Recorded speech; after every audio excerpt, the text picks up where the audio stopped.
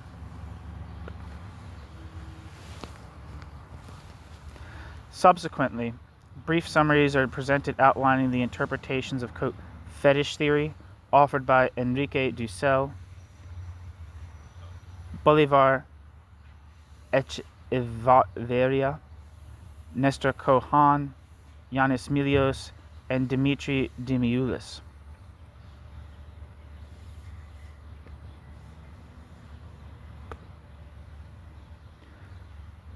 Finally, Heinrich's approach is introduced.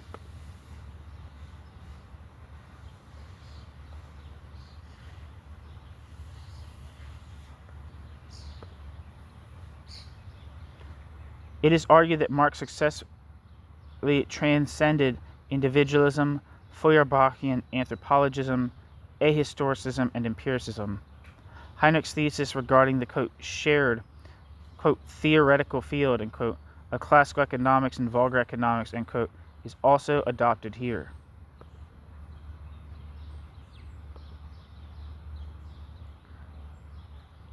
Marx's capital, so argues Hoff, following Heinrich, constitutes a representation of the capitalist mode of production in its, quote, ideal average.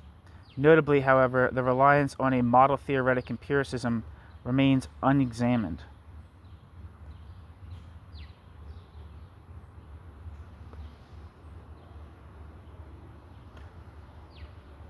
Footnote. For a critique, see Diethard Behrens' article Der Anfang und die Methode. End footnote. Implicitly building upon Heinrich, the formulation of a monetary theory of value is once again presented as a distinct position. Footnote. The Japanese reception is classified here. Lindenthal adopts an ambivalent stance. On the one hand, like Hegel and Heinrich, he regards money as a central connecting instance. See Michael Lindenthal's article, Karl Marx, quote, Der Fetischcharakter der Ware und sein Geheimnis. Ein Kommentar. And I don't know what that refers to, but my guess is Karl Marx, the fetish character of the commodity, and its secret is my guess, because that's how it's translated in English, a commentary.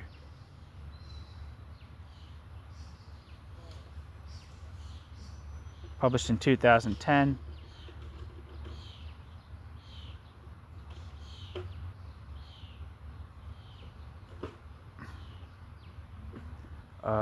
Michael Lindenthal follows Heinrich's conventionalism regarding monetary theory. On the other hand, although he himself, misconstruing the concept of, quote, objective thought forms, end quote, conceives of these as a positive reflection, he recognizes Heinrich's traditionalist objectivism and the latter's conception of consciousness.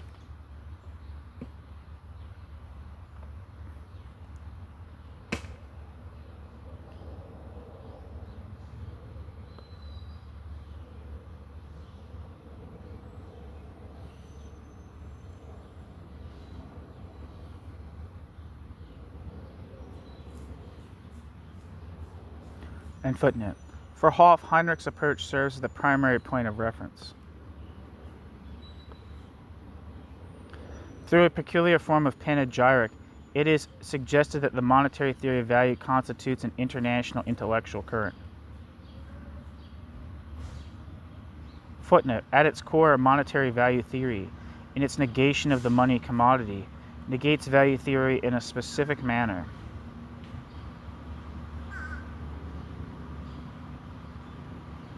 Thus, it reduces value theory to the conceptual contents of value theory, analogous to classical political economy.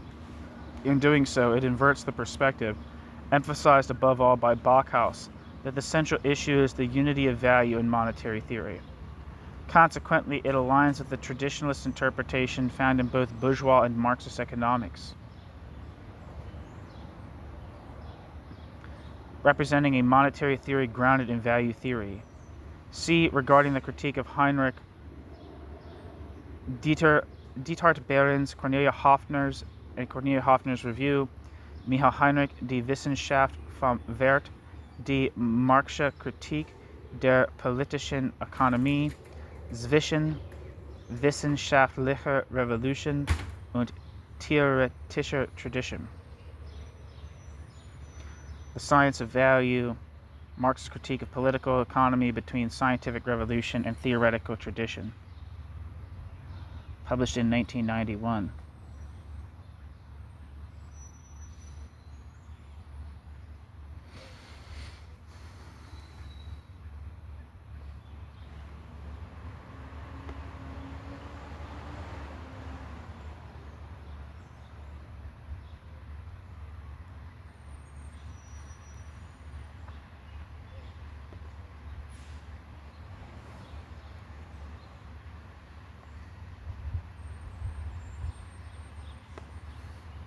In what follows, 3 problem areas are discussed: research and presentation.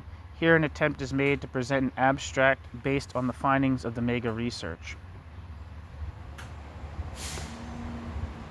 1. The problem associated with the theorem regarding the ascent from the abstract to the concrete, a matter that requires more detailed commentary here. 2.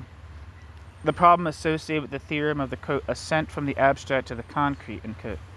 That is, the introductory chapter of the Grundrisse, is interpreted on the one hand in a traditionalist manner, and on the other uncritically, strictly in accordance with guidelines established by Janoska et al. In a rejoinder, footnote.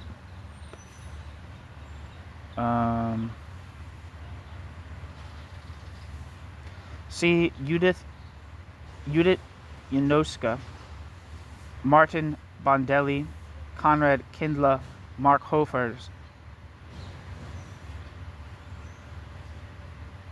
Das Methodenkapital von Karl Marx, I think is the chapter on method from Karl Marx. Ein historischer und systematischer Kommentar, which translates as Karl Marx's Method Chapter, a historical and systematic commentary, published in 1994, and the critique thereof by Diethard Behrens, Der Anfang und die Methode, which translates as the beginning and the method. End footnote.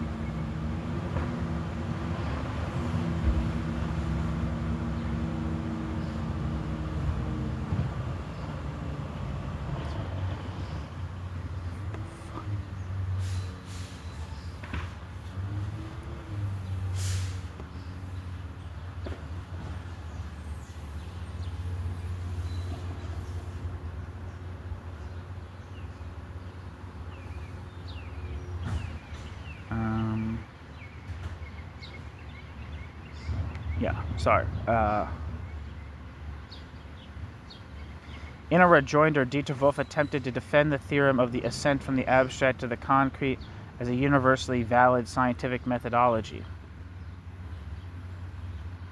Footnote: see Dieter Wolff's piece zum Systemcharakter der ökonomisch-gesellschaftlichen Verhältnisse zu den methodisch bedeutsamen Abstraktionen und zur Methode des, quote, Aufsteigens vom Abstrakten zum Konkreten, unquote, which translates as on the systemic character of economic social relations, on methodologically significant abstractions, and on the method of, quote, rising from the abstract to the concrete, unquote. Dieter Wolff.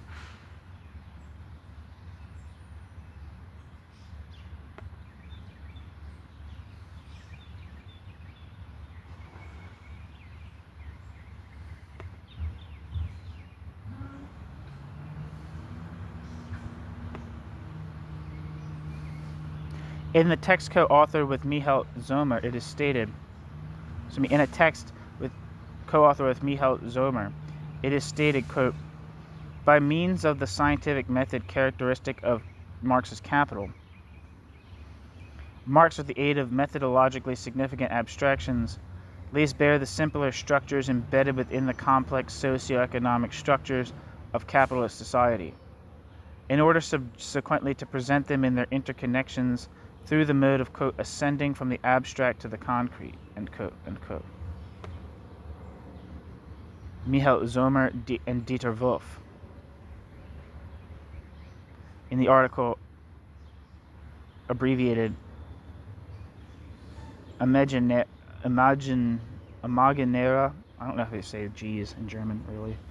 Imaginäre Bedeutungen, which translates as imaginary meanings. Is that the one that was like a critique of Castoriadis? And footnote.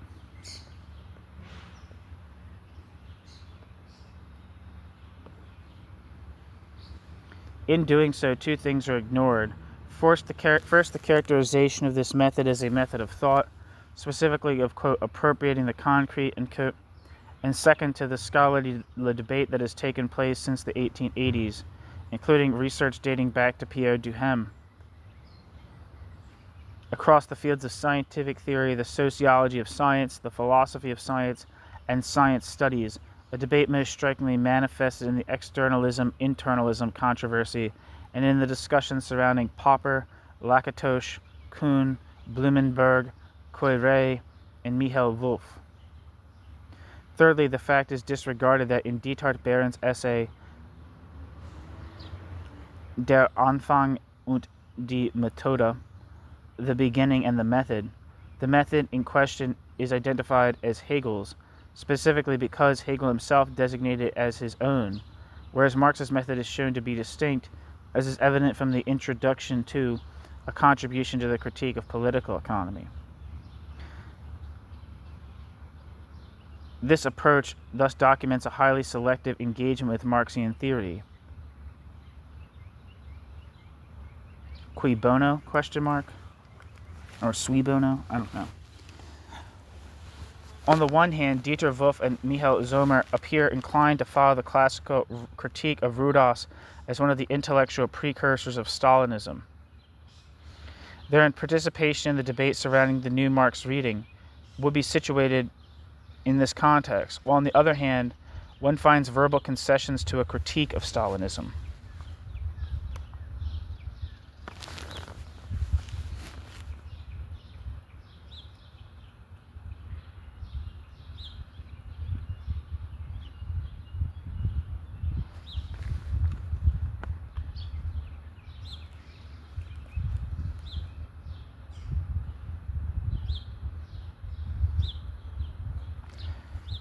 It is from this perspective, too, that the categorization into a, quote, early and a, quote, late, quote, scientific Marx seeks to legitimize itself, a categorization that traditionalism has adhered to since Kautsky.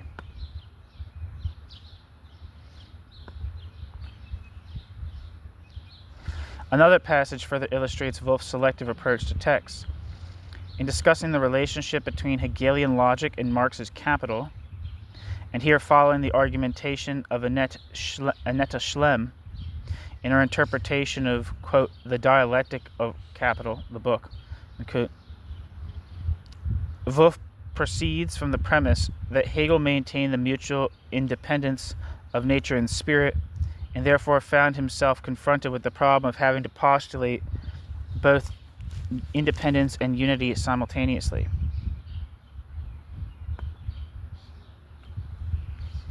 Footnote.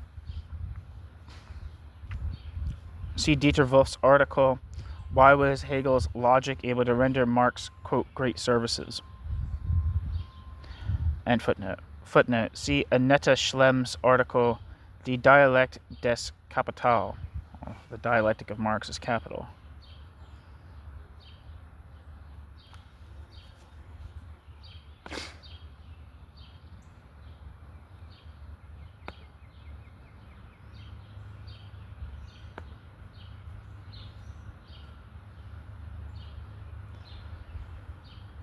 End footnote. This is a highly selective representation.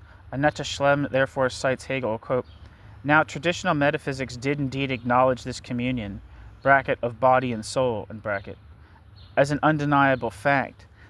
The question therefore arose as to how the contradiction, that entities which are absolutely independent and self-subsistent could nonetheless exist in unity with one another, might be resolved. Given such a formulation of the question, any answer was impossible. Yet it is precisely this formulation that must be recognized as illegitimate, for in truth the immaterial relates to the material, not as one particular to another, but rather as the truly universal, which transcends all particularity, relates to the particular, the material, in its particularity, possesses neither truth nor independence vis-a-vis the immaterial."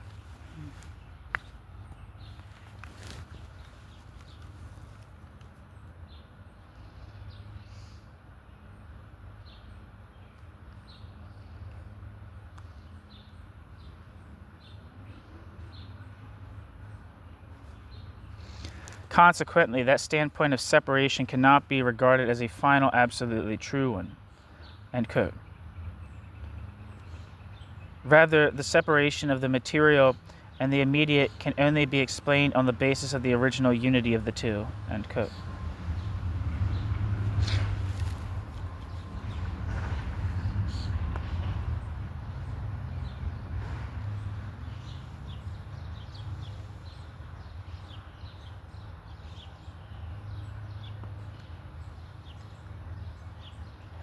Three, the problem of the beginning, as well as the problem of the relationship between Marx and Hegel.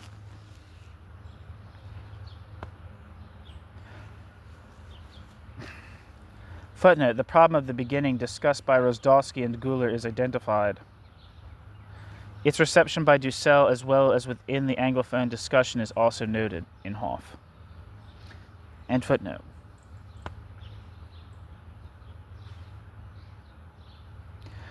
Here Hoff refers first to the quote anti-Hegelians Della Volpe and Althusser, and subsequently to Zelenyi and Arndt.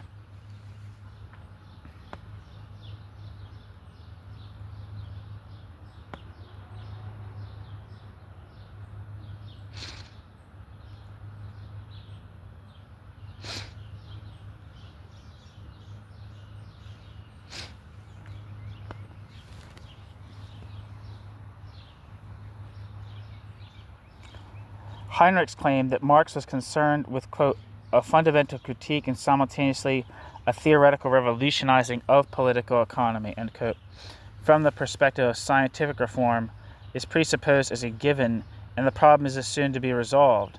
Consequently, Hegel is criticized on the grounds that his aim was merely the, quote, integration of certain economic elements into his own philosophy. In contrast to Hegel, Marx's materialism is emphasized.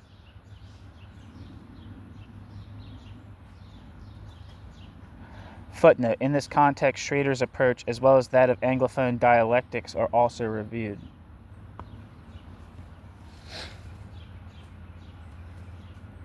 End footnote. The next item on the agenda is the discussion surrounding the, quote, six-book plan. This centers on the question of whether a fundamental revision took place or whether Marx maintained certain options. Footnote, here, right at the outset, it is emphatically asserted that the, quote, first three books, end quote, correspond to the, quote, class structure of the capitalist mode of production, end quote. With regard to the six-book plan, reference is made to the works by Henrik Grossmann, Samizo Kuruma, Fritz Behrens, Roman Rozdowski, and Albert Kogan. Winfried Schwarz's interpretation is also mentioned. Hoff summarizes the position of Wolfgang Jahn, who sought to demonstrate that the six-book plan was, in essence, never abandoned. However, Hoff here emphasizes Michael Heinrich's critique of this view, as well as Heinrich's argument that one should assume Marx revised the six-book plan.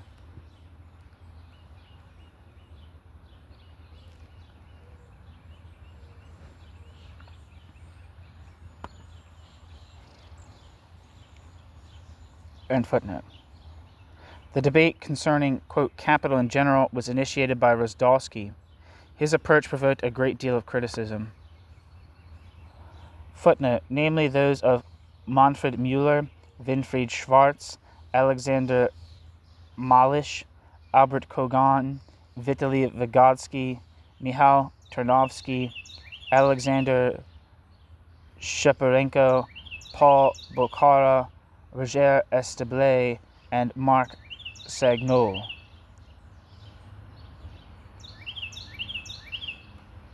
End footnote. Finally, the debate regarding crisis theory is touched upon. Here Hoff begins with Heinrich's thesis regarding the, quote, monetary content of Marx's, quote, theory of value, end quote, a content against which the crisis theory, it is argued, must be interpreted. Elements of crisis theory are found initially scattered through the excerpts and subsequently in the Grundrisse. It is only from the 1860s onward that a more systematic perspective emerges in Marx's work. Various figures participate in this debate on crisis theory. Footnote, see Eugen Varga, Natalie Majkowska, Henrik Grossman, Samizo Kuruma, Paul Maddock, Makoto Ito, as well as various members of the UNO school, and Simon Clark, Berger Linda, and Yanis Milios. Brief reference is made also to the South Korean crisis debate. End footnote. Here too, Hoff follows the interpretation of Michael Heinrich, an interpretation presented in relatively extensive detail. Hoff in conclusion, it is emphasized that any exposition of crisis theory can succeed only if grounded in the monetary theory of value. Footnote, to this extent, the intellectual affinities and dogmatic framework in Hoff's work are evident.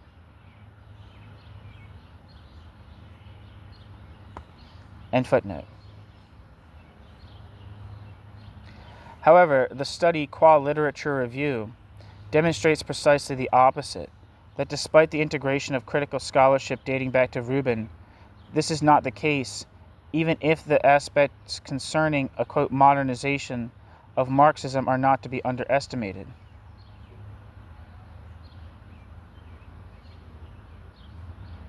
And this is referring to say that crisis theory can only successfully succeed only if grounded in the monetary theory of value. However, the study Qua Literature Review demonstrates precisely the opposite, that despite the integration of critical scholarship dating back to Rubin, this is not the case, even if the aspects concerning a, quote, modernization of Marxism are not to be underestimated. The international debate is read in a restricted manner, thereby allowing the approaches of Althusser and Michael Heinrich to be placed at the very center. Footnote. See Mario Kessler's review, who criticizes the fact that in Europe, the Romanian discussion has not been read at all, and the Yugoslavian one only too selectively. It should be added that this also applies to the Italian and French discussions.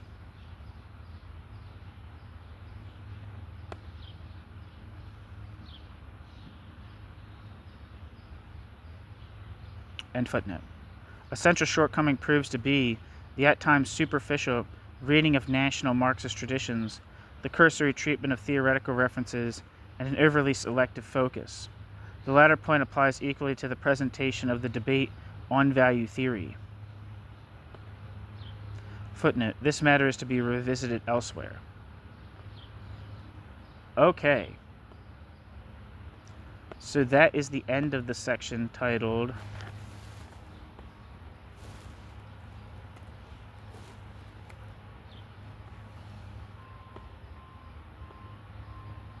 Sought After Connections, ? Quote, New Marx Reading. This is part of a chapter titled Marxism, Ideology, and Partisanship. In part 1, the political, part 1 of Kornelia Hafner and Diethard Behrens' book, Western Marxism, an Introduction. So this is the last section of that chapter.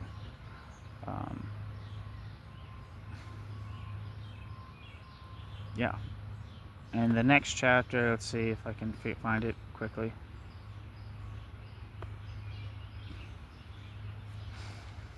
Probably not.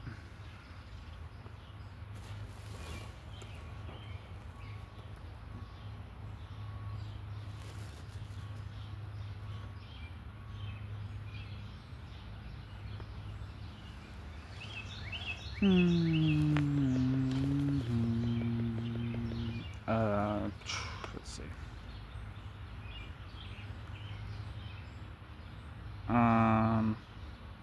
The next section is titled "A Current Debate, Holloway-Hirsch," and I'll probably read that section by section. And the first section is titled "Anti-Intervention." Thank you so much for listening.